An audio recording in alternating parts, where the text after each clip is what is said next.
प्रिय विद्यार्थियों, सुप्रभातम। मैं डॉक्टर इंदिरा गुप्ता, सह आचार्य संस्कृत।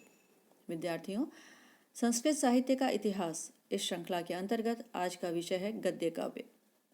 संस्कृत साहित्य का प्राचीनतम रूप यद्यपि छंदोबद्ध ही प्राप्त होता है, फिर भी ऐसा मानने में पूरी कठिनाई है कि हमारे ऋषियों ने ऋग्वेद काल में भी अपने विचारों का आदान प्रदान पद्य में किया होगा, क्योंकि पद्य का संबंध भावना से है तथा गद्य का विचार से।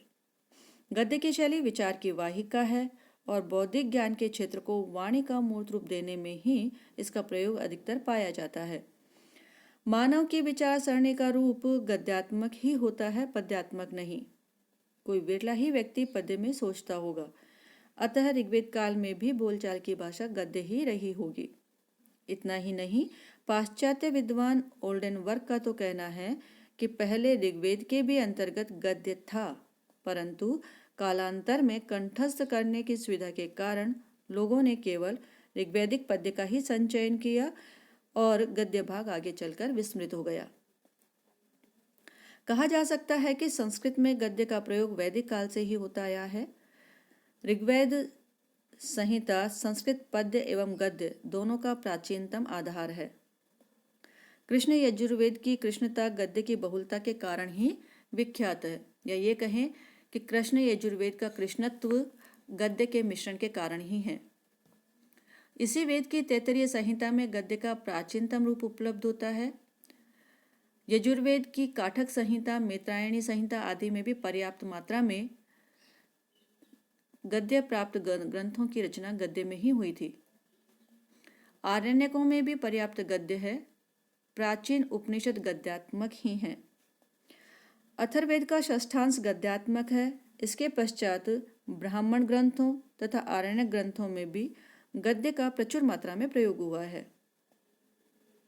वैदिक साहित्य में गद्य का प्रयोग आख्यानों में भी किया गया है। इस प्रकार संपूर्ण वैदिक वाङ्मय में पद्य के साथ गद्य का प्रयोग होता है। ऐतिहासिक गवेषणाओं से यह स्पष्ट प्रमाणित होता है कि वैदिक साहित्य में संस्कृत गद्य के प्रारंभिक रूप के दर्शन होते हैं। आचार्य बलदेव उपाध्याय का कथन है कि वैदिक काल से प्रारंभ कर मध्य काल तक गद्य के विकसित होने का इतिहास बड़ा ही मनोरम है। गद्य के दो प्रकार के रूप मिलते हैं, वैदिक काल का सीधा सीधा बोलचाल का गद्य तथा लौकिक संस्कृत का प्रौढ़ समास बहुल गाढ़ बंधन वाला गद्य। दोनों प्रकार के गद्यों में अपना विशिष्ट सौंदर्य तथा आकर्षण है। गद्य मूलतः आदि के बंधन से मुक्त होता है, वैचारिक आदान प्रदान का मूल आधार होता है और सहज स्वाभाविक अभिव्यक्ति का माध्यम होता है, और इसी में गद्य का प्रयोग प्रारंभिक है और पद्य की अपेक्षा पहला है।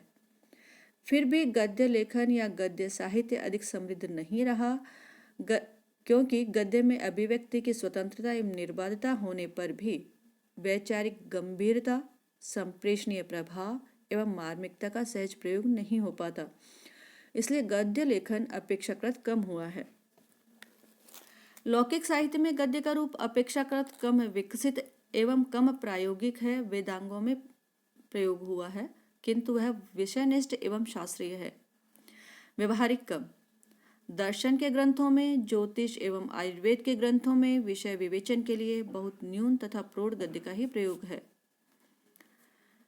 स्मरण करने की सुविधा, लेखन सुविधा, अभिव्यक्ति की सहजता आदि के कारण पद्य का अधिक किंतु गद्य का कम प्रयोग देखने को मिलता है। उत्तरकालीन जो गद्य है वो प्रौढ़ता के कारण सूत्रात्मक तथा शास्त्रीय होता गया और इसी से लौकिक गद्य का सहज व्यवहारिक विकास दृष्टिगोचर नहीं होता। फिर भी लौकिक साहित्य में कथा, आख्यायिका, पशु कथा, चंपू काव्य एवं शास्त्रीय विषय विवेचन के रूप में संस्कृत गद्य भिन्न भिन्न रूपों में विकसित और समृद्ध होता गया है। इसीलिए गद्य प्रधान अनेक काव्य भी लिखे गए, किंतु काल के आघात से वह अधिकांश में विलुप्त हो गए।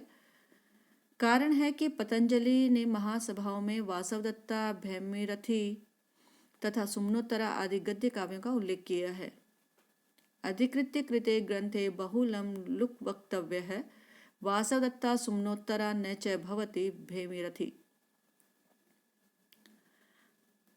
किंतु जो ये काव्य हैं वह आज उपलब्ध नहीं हैं। गद्य साहित्य की आख्यायिका विधाने कात्यायन भी सुपरिचित रहे हैं, अतः निश्चित ही पतंजलि से पूर्व गद्य काव्य पर्याप्त विकसित रहा है, ऐसा माना जाता है। डॉक्टर वचनदेव कुमार ने विकासक्रम की दृष्टि से संस्कृत गद्य को आगे जो हम बता रहे हैं उसके 4 भागों में या कहें कि 4 युगों में विभाजित किया है। वैदिक गद्य, पौराणिक गद्य, शास्त्रीय गद्य और साहित्यिक गद्य। वैदिक गद्य को हम इस प्रकार समझ सकते हैं कि वैदिक गद्य सीधा साधा बोलचाल का गद्य था, जिसमें न लंबे लंबे समासों का और न अलंकारों का ही प्रयोगाधिक्य था। वाक्य छोटे छोटे, सरल एवं सुबोध होते थे। है, वही, उ आदि अव्यय वाक्यालंकार के रूप में प्रयोग किए जाते थे, जिनके प्रयोग से वाक्य में रोचकता तथा सुंदरता का समावेश हो जाता था। इस गद्य में उपमा एवं रूपक अलंकार का स्वाभाविक प्रयोग भी किया गया है। उदाहरण के लिए ऐत्रेय ब्राह्मण के हरिश्चंद्रोपाख्यान का जो गद्यांश है वह है इस प्रकार है। हरिश्चंद्रो है वेदसः इक्ष्वाको राजा अपुत्र आसत्, तस्य है शतम जाया बभूव, तासु पुत्रम न लेभे, तस्य है पर्वत नारदौ गृह उशतुः, स है नारदम प्रप्रच्छ। ऐत्रेय ब्राह्मण का यह है अध्याय 30 और खंड 1। पौराणिक गद्य को हम इस प्रकार देखते हैं कि पुराणों में वैदिक एवं लौकिक संस्कृत के गद्य का मिश्रित रूप दिखाई देता है। पौराणिक गद्य वैदिक गद्य की तुलना में अधिक आलंकारिक व प्रासादिक है। श्रीमद्भागवत व विष्णु पुराण के गद्य में निसंदेह साहित्यिक गद्य का समग्र सौंदर्य विद्यमान है। विष्णु पुराण का निम्नलिखित जो गद्यांश है या जो अभी हम पढ़ रहे हैं, उदाहरणार्थ हम रख सकते हैं। यथेव व्योमनि वन्नि पिंडोपमं त्वम अहम अपश्यम तथा एव आद्याग्रतो गतम अप्यत्र भगवता किंचिन्न प्रसादीकृतं विशेष उपलक्ष्यमि इत्युक्ते भगवता सूर्य निजकंठान्मुच्य शमंतकं नाम महामणि वरम अवतार्य एकांते न्यस्तम। विष्णु पुराण में है। शास्त्रीय गद्य को हम देखें तो अलंकार शास्त्र संबंधी ग्रंथों में भी गद्य का प्रयोग हुआ है। इस गद्य में लेखन का ध्यान अपने प्रतिपाद्य के प्रकटीकरण पर है, भाषा के अलंकरण पर नहीं। इस प्रकार के गद्य में भाषा का लालित्य कम तथा भाव गांभीर्य अधिक पाया जाता है। शास्त्रीय गद्य का रूप व्याकरण शास्त्र, दर्शन शास्त्र, काव्य शास्त्र तथा कामशास्त्र आदि ग्रंथों में दिखाई देता है। शास्त्रीय गद्य का प्रथम उदाहरण पतंजलि के महाभाष्य में प्राप्त होता है, जिसकी भाषा बोलचाल की सरल भाषा है तथा शैली कथनात्मक है।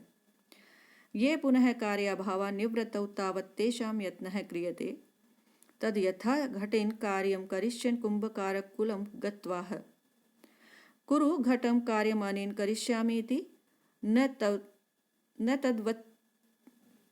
तद्वत् शाद्वान् प्रयु युक्षमाणो व्याकरण कुल गत्वाह कुरु शब्दान् प्रयोक्ष्यति तावत् एव अर्थम उपादाय शब्दान् प्रयुज्यते। इस प्रकार से हम देखेंगे कि वैदिक, पौराणिक और शास्त्रीय तीनों ही प्रकार के गद्य काव्यों की भाषा में अंतर है। साहित्यिक गद्य गद्य का चतुर्थ भेद साहित्यिक गद्य के रूप में प्रसिद्ध है और इसके उदाहरण प्राचीन शिलालेखों एवं नाटकों में प्रयुक्त संवादों में उपलब्ध होते हैं। इनमें भी केवल तथ्य को व्यक्त किया गया है, सामान्य रूप में बातें कही गई हैं। इनमें वह सुषमा एवं काव्यत्व दृष्टिगत नहीं होता जो स्वतंत्र रूप से विकसित गद्य में है। उदाहरण के स्वरूप भाषा विरचित या भास विरचित मध्यम व्यायोग रूपक का निम्नलिखित गद्यांश द्रष्टव्य है। हंत दृढ़ विज्ञातुम एष खलु पांडव मध्यमस्य आत्मजो हिडिंबरणी संभूतो राक्षसाग्निकृत वैरई ब्राह्मण जन्म वित्रासयति भू कष्ट। परंतु वर्तमान समय में जिसे गद्य साहित्य कहा जाता है उसका प्रथम प्रौढ़ रूप सुबंधु विरचित वासवदत्ता ग्रंथ से प्राप्त होता है और इसके बाद दंडी, बाणभट्ट, अंबिका दत्त व्यास आदि गद्यकारों ने अपनी रचनाओं के माध्यम से उसे उच्च शिखर पर पहुंचा दिया। साहित्यिक गद्य के दो रूप देखने को मिलते हैं। साहित्यिक गद्य के मुख्य रूप से दो भेद जो किए गए हैं वो हैं कथा और आख्यायिका। आचार्य दंडी ने अपने काव्यादर्श में इन दोनों विधाओं के मौलिक अंतर पर विचार किया है। दंडी ने दोनों में जो भेद स्वीकार किया है वो इस प्रकार है। कथा कविकल्पित होती है, आख्यायिका ऐतिहासिक इतिवृत्त पर अवलंबित होती है। कथा में वक्ता स्वयं नायक अथवा अन्य कोई रहता है। आख्यायिका में नायक स्वयं वक्ता होता है। आख्यायिका को आत्मकथा भी कहा जा सकता है। आख्यायिका उच्छ्वासों में विभक्त होती है तथा उसमें वक्त्र और अपरवक्त्र छंद के पद्यों का समावेश रहता है, परंतु कथा में ऐसा कुछ नहीं होता। कथा में कन्याहरण, संग्राम, विप्रलंब, सूर्योदय, चंद्रोदय, संध्या, रजनी आदि का विस्तृत वर्णन होता है। वह वर्णात्मक होती है, परंतु आख्यायिका में इन वर्णों को महत्व नहीं दिया जाता है। कथा में कुछ विशिष्ट सांकेतिक शब्दों का प्रयोग होता है, जबकि आख्यायिका में ऐसे शब्द प्रयुक्त नहीं होते। आख्यायिका प्रायः भावनात्मक शैली में लिखी जाती है। कथा एवं आख्यायिका में न केवल दंडी अपितु भामह एवं रुद्रट आदि आचार्यों ने भी भेद स्थापित किया है, परंतु संस्कृत गद्य साहित्य का अध्ययन करने से यह विदित होता है कि इस प्रकार के भेदों का दृढ़ता से पालन नहीं किया गया है। दंडी स्वयं ही कहते हैं कि कथा आख्यायिका में कोई महत्व का भेद नहीं है। इतना समझ लेना पर्याप्त होगा कि गद्य काव्य के दो नाम मात्र हैं। गद्य काव्य के समृद्धि युग के तीन सर्वोत्कृष्ट गद्यकार हैं, आचार्य दंडी, सुबंधु और बाणभट्ट। इन तीनों में कौन किसका पूर्ववर्ती तथा परवर्ती था, इस विषय में विद्वानों में अद्यावधि मतभेद है। कतिपय विद्वान दंडी को प्रथम गद्यकार मानते हैं तो अन्य विद्वान सुबंधु को। आचार्य बलदेव उपाध्याय, डॉक्टर भोलाशंकर व्यास एवं डॉक्टर वचन देव कुमार आदि विद्वानों ने सुबंधु को गद्य काव्य का सर्वप्रथम लेखक माना है, जबकि डॉक्टर बाबूराम त्रिपाठी एवं पांडे व्यास ने दंडी को प्रथम लेखक माना है। इस श्रृंखला के अग्रिम भाग में हम गद्यकार सुबंधु के व्यक्तित्व और कृतित्व पर चर्चा करेंगे।